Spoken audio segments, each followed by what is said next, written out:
ترک‌های ما داره یکی یکی میپره رو پلتفرما، کاملا مشخص کار کیه، کاملا واضحه سرش به کجا میخوره، به چی میخوره. نه 4 ماه ویناک با اون سروش تخم مرغ سر کس قهر میکنه.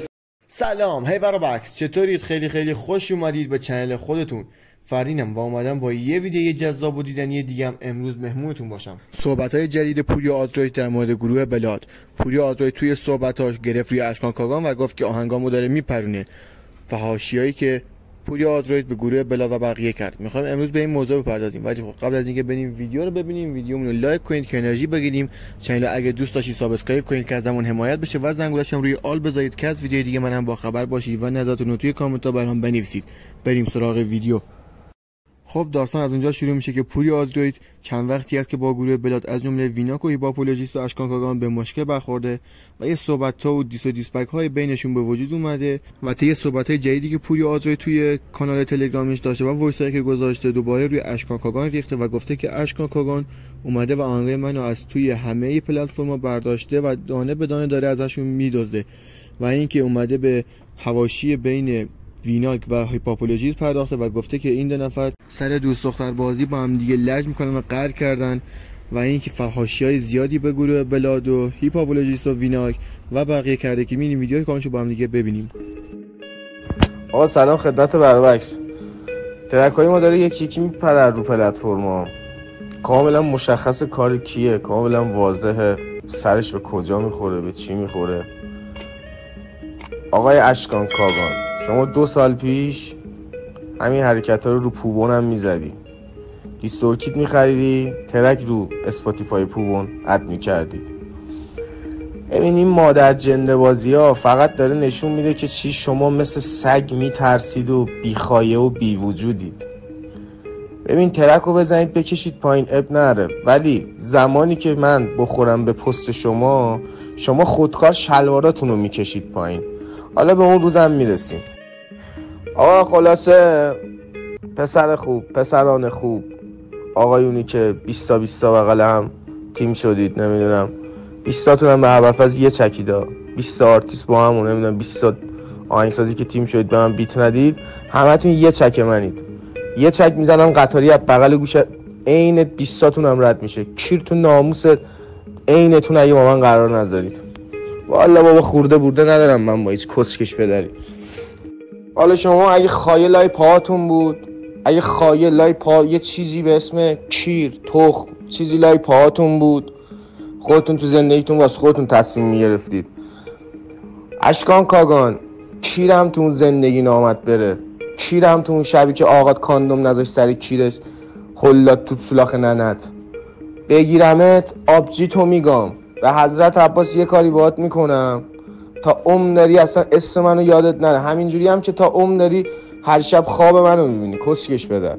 ولی این کونی بودن توی تخم سگ نشون میده، این چاقال بودن توی بیناموس نشون میده که آقا من یه آدم بنجل اینترنتی ام. تو داری کلن اینو داد میزنی، داری به همه ثابت میکنی که آقا من یه آدم بنجل کونی اینترنتی ام، یه آدم چاقالی هم که جز کپی رایت و ترک کشیدم پایین و بگم نمیدونم این چنل پست بزنه و برم به اون پسر سرهنگ بیناموس سرهنگ شوی خار کسته برم بگم نمیدونم بیا یه چیزی علم کن که پوریا آدروید داره از تو اسکی میره و نمیدونم بری به اون یکی بگی ترک اینو بکش بیاد پایین و بابا کسخل به ننت بگو شلوارشو بکشه بالا.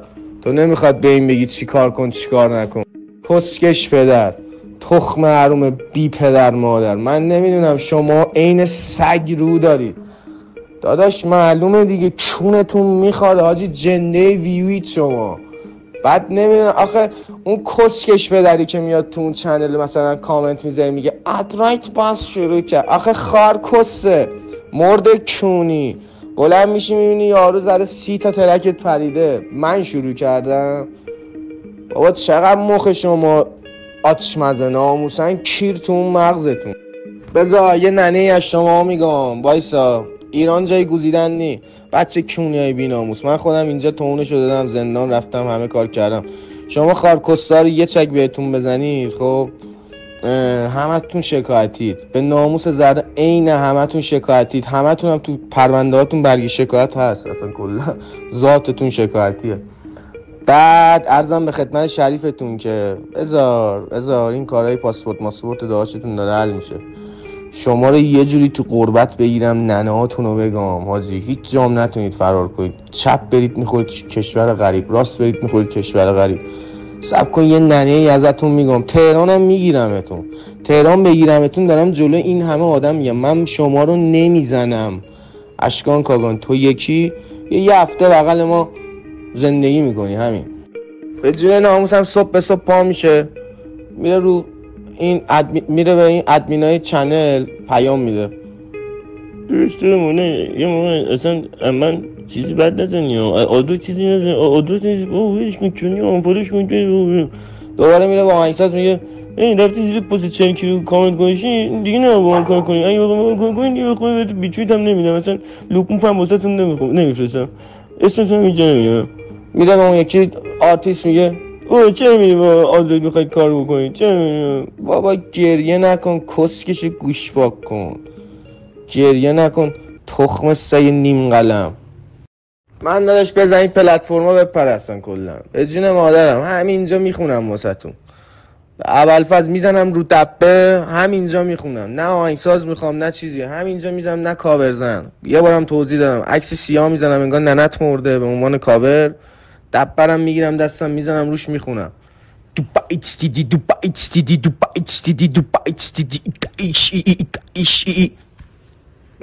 ولی من دوست داشتم همین مدلی بشه، یعنی هدفم کلا همین بود از اون اول.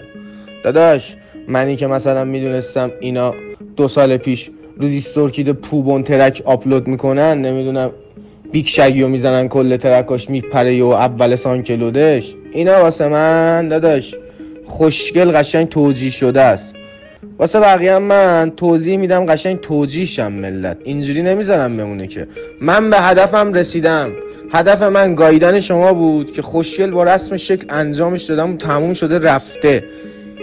اینم که میبینی الان تو میزنی ترک میپره، والا ما ماهی 3 بار پیج اینستاگراممون میپره. آمارت میاد میبینی چجوری به گوش ما میرسه. مثلا میری با آردانامی کار میکنی 2 سال، خب من خورده برده با هیچکی نرم، مثلا میری با آردانامی کار میکنی 2 سال، هرچی گوکاری و کثافت داری مثلا میسپاری به اون برادرم بهت میگه آقا نکن این کار خوب نیست، این کار خوب نیست، این کار خوب نیست. لنگه همین امروز که من خودم بهش میگم داداش ما چی کار کنیم، ما هم بزنیم اینا بپرم، من که کیرم هم نیست، من 200 کی میخورم، تو 1 میلیون میخوری اونجا، تو بیشتر فکر کنم دم میکنی تا من. الان من چی کار کنم، من بزنم تو بپری، اون بزنه اون بپره، هر روز هر کی با هر کی حال نکنه بزنه ترک بپره. کسخل بیا تو خیابون بزنیم تشک هم دیگه بپره دیگه، ببینیم کی پرروتره، کی حرفش پرروتره. شما کلا هیچی تو کونتون نمیره آجی. منم همینو میخواستم، کلا هدفم همین بود که شما رو بولی کنم، کونی کنم، بینتون تفرقه بندازم که رفیقتون کیرتون کرد. کلا همینه داداش. فکر کرد آمار نرم 4 ماه ویناک با اون سروش تخم مرغ سر کس قهر میکنه، سر نمیدونم اون به دوست دختر اون نگاه میکنه قهر میکنه. داداش آمار اطلاعات شما دست منه، کونتون میخوره بسم الله تا رنگ شورت ننهاتون هم اینجا بریزم وسط. اگه نه که داداش بذارید درتون رو برید زندگی ساده تخمی کیریتون رو بکنید دیگه. چی کار دارید که آقا این چی کار میکنه اون چی کار میکنه؟ اگه من از نظر شما فیدم، اگه از نظر شما دلغکم، اگه از نظر شما قدرتی ندارم توی مارکت، پس در نتیجه لازم نیست آبجی خودتو بگاهی بگی به یکی پیج منو بپرونه، لازم نیست ننه خودتو به حراج بذاری که یارو بیاد مثلا ترکای منو از سانکلود بیاره پایین. تو انقدر پلشتی که تو کونت نمیره مثلا یه نفر با یه نفر این وسط کانال بخوره. میگی چرا؟ میگی نکنه حاجی اینا بزنن میلیونیاشون اما بیشتر شه. چون آرتیستی که شما چاقیدید تو این مارکت سروشه دیگه. سروش نه بروروی درست حسابی داره بدتر از من، نه قیافه درست حسابی داره بدتر از من. تریپ بازی که نگاهیدم، تریپش که خیلی کیریه، اصل مترسک پوشه، خیلی کیری پوشه. رفتار و اخلاق هم که اصلا نگم صفر. اسکل نمیدونم کدوم کونی به این مدرک دکترا داده. سر همین چیزا مثلا یه بچه خوشتیپ باحالی مثلا سجاد شاهی، یه بچه با استیلی مثلا مثل ایکس ایگرگ میاد بالا مثلا کار میده، میگید حاجی این پسره هم استیلشو داره، هم تیپشو داره، هم قیافش، نکنه دوست دخترای ما رو بگیره بکنه.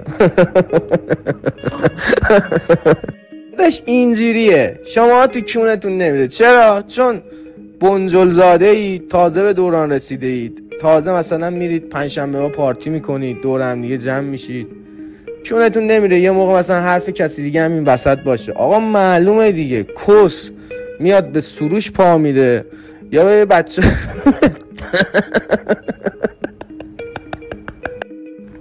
من ولی این چیزا واسم عادیه، تو کونم هم میره، چون تو تهران بزرگ شدم.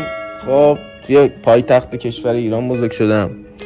دیدیم خیلی چیزا رو دیدیم، چیزایی رو دیدیم که تو 3 سال بعد ما دیدی، 4 سال بعد ما رسید دستت دیدی. یعنی اینجوری نبوده که میخواستی ببینی نشده، دیر رسیده دستت دیدی. حالا کلا کاری ندارم، ولی در کل نکن خودتو انقدر کوچیک نکن، تابلو نکن، چونی نکن. بس کنید بابا، به چه کارتون نیست؟ چرا ترسیدید سری؟ شما همونایی بودید که میگفتید اینو نباید جواب بدی، اونو نباید جواب بدی. به یه جایی رسید که دیگه باید جواب بدی که هیچ، خاموشش هم باید بیاید بکنید آدرویت حاجی. چون میبینید راه نداره و روز به روز بدتر و بدتر و بدتر و بدتر و بدتر داره میشه این قضیه. ولی الان چی شاله این وسط؟ می چی باله این وسط همین چنلای رپی که اون ممبرای توش میان به من فوش میدن، این از همه خیلی بالتره. اصلا آدم شک میکنه به این که نکنه 20 تا اکانت این کونیا درست کردن افتادن تو این چنلای تلگرامی، هی دارن کسچر میگن. چون شنیدم که میگم طرف اومده چنل داره، اومده به من میگه مثلا داداش اینا مثلا میان هی به ادمینای ما میگن از تو نزنیم، ولی من با تو حال میکنم، منم ادمین اون پیجم، من با تو حال میکنم، چیز خاصی مد نظرت هست من بزنم مثلا بر ضد اینا؟ میگم آقا نکنید. شما ببینید کی درست میگه، کی حق میگه، تو برو حرف اونو به اشتراک بذار که بقیه هم بفهمن. قرار نیست که هر کسچری رو تو به اشتراک بذاری که داداش. طرف دید مثلا ما اومدیم یه کلیپ درست کردیم، بولی شدن دیگه، کلا مثلا ریده شد تو حیثیت اینا. من خودم اصلا نمیخواستم اون ترکم، اون ویدیو اونقدر وایرال شه، همینجوری انداختم بالا. داداش رفت مثلا گفت چیکار کنیم چیکار نکنیم، رفتن مثلا اون سرهنگ شوه هر پسر کله کیریه، کیرم تو کسته همی کسش خارکسته برمیده لباس نیرو انتظامی میپوشه، آلمان من نیست کدوم کونی خونه است، تخم است اون لباس نیرو انتظامیه، تو تخت داری بیا همین تو ایران بپوش ببین چجوری چوب تو کونت میکنن. یارو رفته مثلا به اون گفته دیدی که اینا چجوری ما رو گاییدن، ببینم چی کار میکنی دیگه، میتونی اینا رو بگا. اونم اومده نمیدونم میگه تو امن اسکی میری فلان میکنی، مثلا میخواد یه 2 میلیون ویو بندازه تو اون پیجه که مثلا مردم بگن آره آدرویت مثلا داره همون اسکی میره. آقا کسخل پلشت این کارا مثلا چی میکنه؟ این کارا رو فقط تو مدرسه انجام میدن. یارو اصلا خیلی کار کیریه، خیلی کار پلشیه. داداش تو دوست دختر خودتو خایه نمی کنی فالو کنی که میترسی چی فلانی نفهمه این هنوز دوست دختر ماه، بیاد مثلا بلند کنه ببره یا دوباره تیکونت نره. بابا شما اینجوری رفیقتون که من لباس عروس تنش کردم حاجی اومد گفت حلالت باشه، نون لاتی حلالت باشه، این مهریه ما هم دم دستت هست بده حاجی، ما دستمون خالیه. بابا به مولا یه چیزایی گفت به قرآن میخوام الان زنگ بزنم ازش اجازه بگیرم بگم شایان داداش من بگم اینا رو 4 نفرم بفهمن، اگه اوکیو بده به قرآن میگم. چون یه سری چیزا تعریف که اصلا به رپ و مپ و این چیزا اصلا ربطی نداره، اون ذات و رفاقت آدم. شما بابا به قرآن دلتون نمیاد یه کمک به رفیق خودتون کنید؟ رفیقتون میبینید تو بیمارستان به مشکل خورده، خایه نمیکنید یه 20 میلیون بکنید تو جیب رفیقتون، همون رفیقتون که میفرستیدش بیاد با من دعوا بکنه و نمیکنه. به رفیقتون میگید الکی بیاد تو مدیا بگه من خلافکارم، من کاسبی میکنم، من فلان میکنم میسم. خب مورز دارید آدم فروشی میکنید، حالا خیلی خودمونه، حالا هر کی هر کاری میکنه. مورز دارید میگید برو آدم فروشی کن، برو بگو فلانی کاسه، فلانی خلاف کنه، بعد خودتون میرید تو پارتیا دیگه نگم چی میفروشید دیگه، با اونی کسی که میگید اسکی میرن ازش. من آدم فروش نیستم که اونی های بی ناموس، دهن منو نذارید باز شه اینی. کسکیش های خورده فروش، درتون رو بذارید. آقا واسهتون یه پرانتز اینجا باز کنم، خیلی واسهتون سوال شده سر چه کسی، سر کی دعوا کردن، چی شده که اصلا دعوا کردن. وای وای وای وای وای وای وای وای رو چی بودن که یه اشتباهی چی دیدن دعوا کردن. داداش بذارید دهن اون بسته باشه تو رو مولا. ولی ننتون رو میگم به مولا زیاد با اعصاب من ور برید، ننتون رو یه جوری میگم حضرت عباسی نتونید از جاتون بلند شید.